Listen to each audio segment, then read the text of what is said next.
Hi, Pears.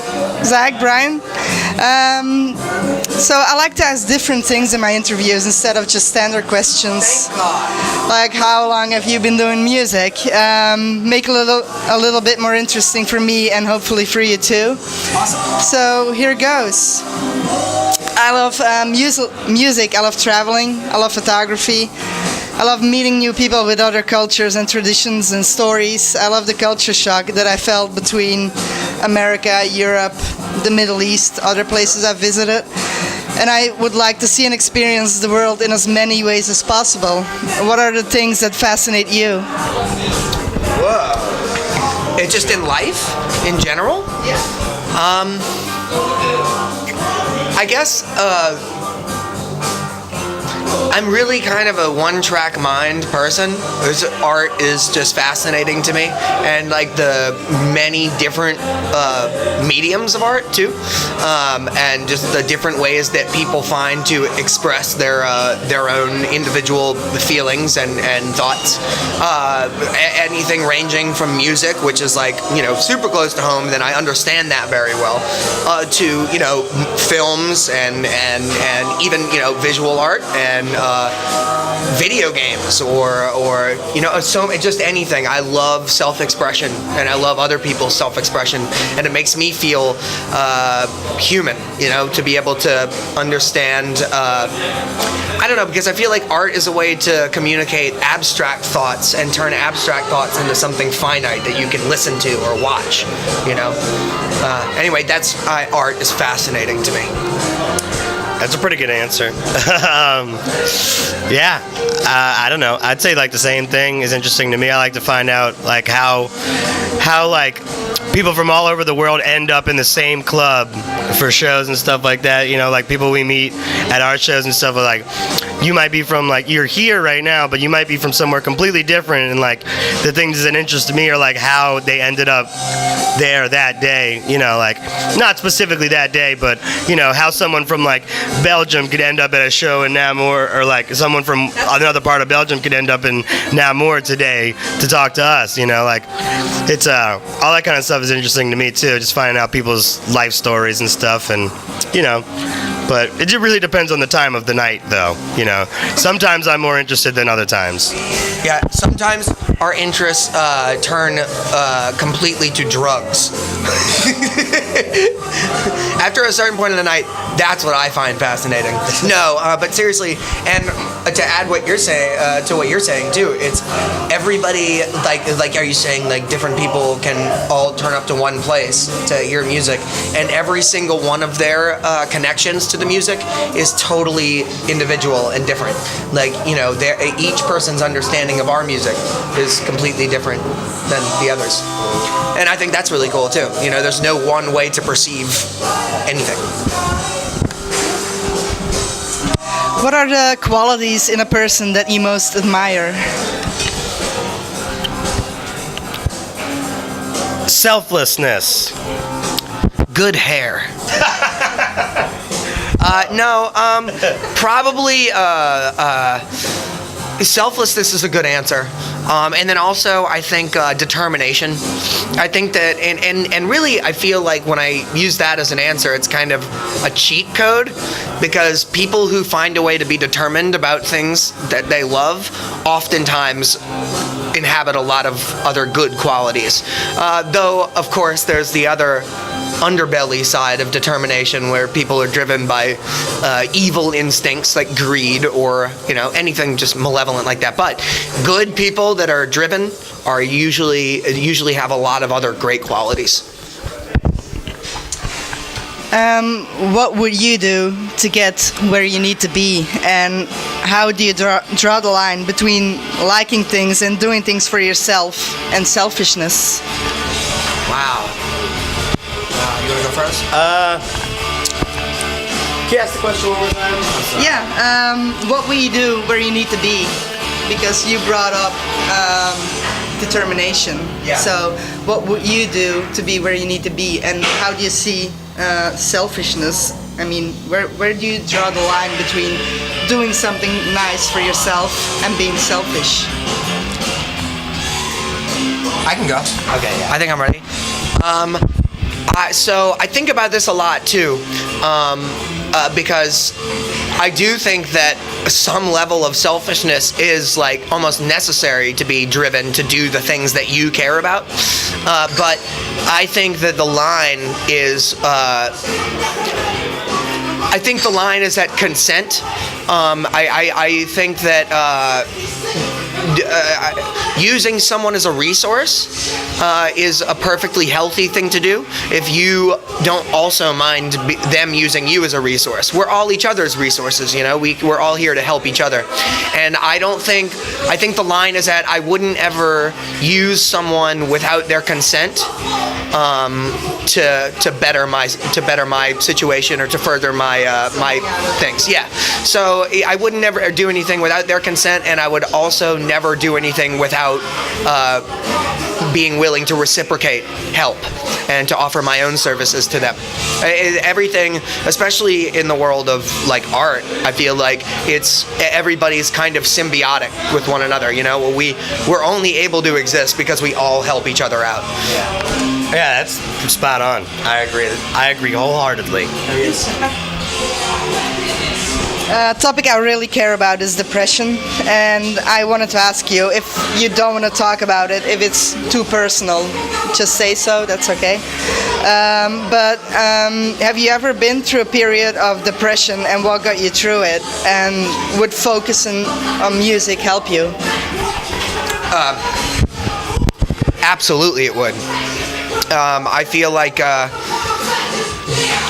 I was in, like when we started this band, I was in like a pretty serious hole, you know? And I think that hole has only started to kind of close up over the last year. So that's about 2 years, more than 2 years of Pears that I think the only reason I survived was because of Pears. I think, pushing yourself is a good way to get through that kind of stuff.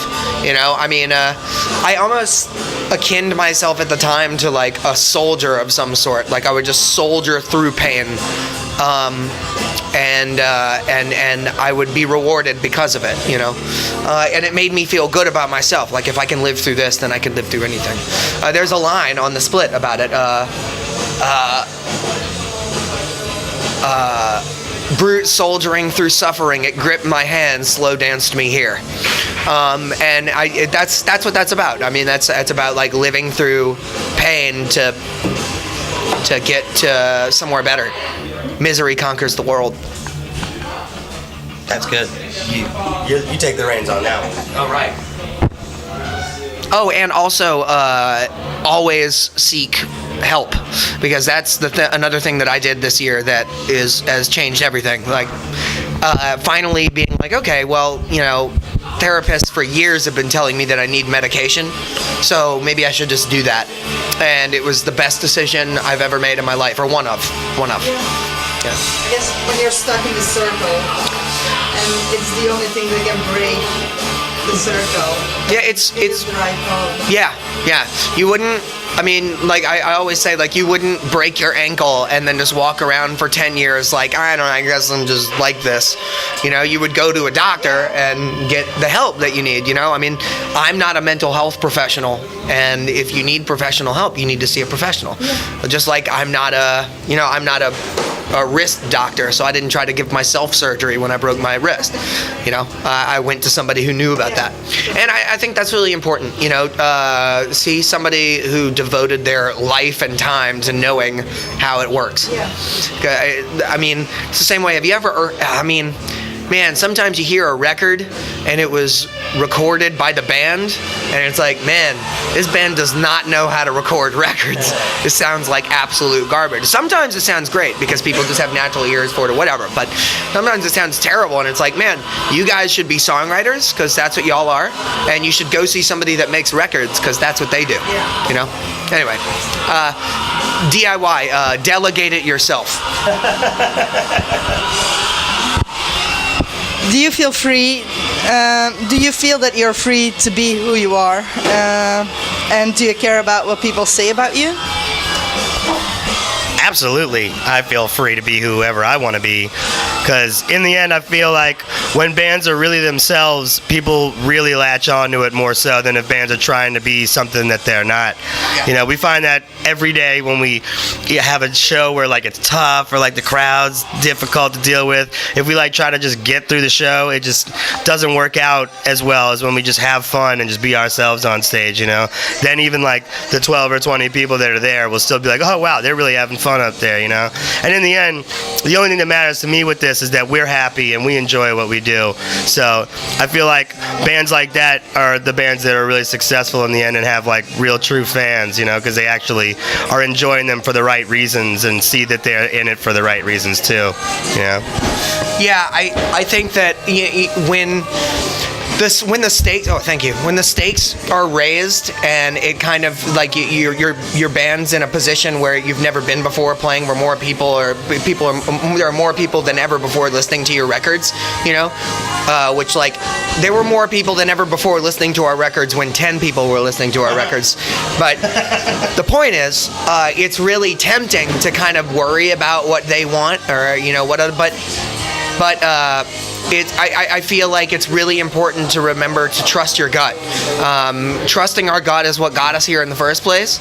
And I think there have been a couple of decisions that we've made that were ill-advised because maybe we were worried about, we were thinking like about our career as musicians or whatever. But anytime we've ever made decisions like that, we've been disappointed. The thing that always treats us right is trusting our gut and being ourselves. And I wouldn't want, even if I could get further by not being myself, who wants that? Yeah. You know, if you think about that, you're like, I don't want that. Yeah, who wants that? Nobody wants to listen to a fake-ass guy, and nobody wants to be a fake-ass guy, you know? And then to the second part of that, I don't give a fuck what anybody says about me, and it feels wonderful. You know, for a long time in my life, I really was worried about that on like a personal level, you know? It bothered me when people like didn't like me or something, but the older I've gotten and the more experience I've gotten in the world in just my own way, you know, whatever that it means, I've become more and more comfortable with just like, I believe in myself and I think that I am a good person. I try to be, and I don't care what anybody else says about me. I don't care. I care about those that I love, and I care about the art that I make, and I care about trying to be a good, decent guy, and trying to better myself every day. I think self-improvement's really important. But if anybody has anything shitty to say about somebody who's trying to just be better every day, fuck you, man. Yeah, I'm doing my best. If you could describe each other in one word, what word would you choose? Best friend. Well, that's an It's a dash in between. okay, yeah. I'm gonna answer seriously and say, I'm trying to think of the word. It would be. This better be good.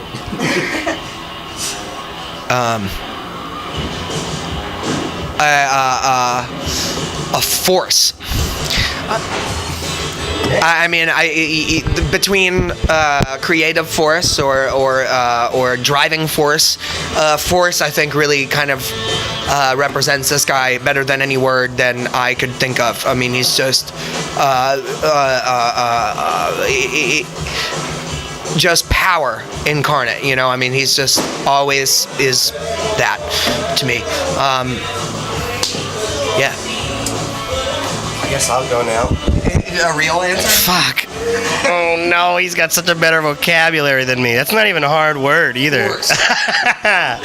Tree. Fuck. I don't know. He's my best friend and my like other creative half, but I can't really put that into a word. I'm not good with that. Hey, also, I'd like to point out before we move on that also sometimes force hurts.